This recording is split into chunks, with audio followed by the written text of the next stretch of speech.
issued a flash flood warning for western Dawson County in north central Georgia, east central Pickens County in north central Georgia until 11 p.m. Eastern Daylight Time.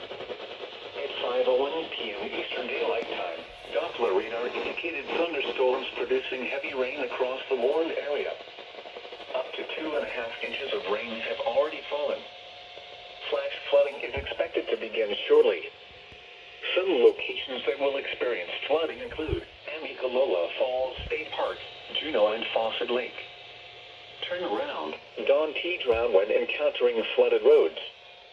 Most flood deaths occur in vehicles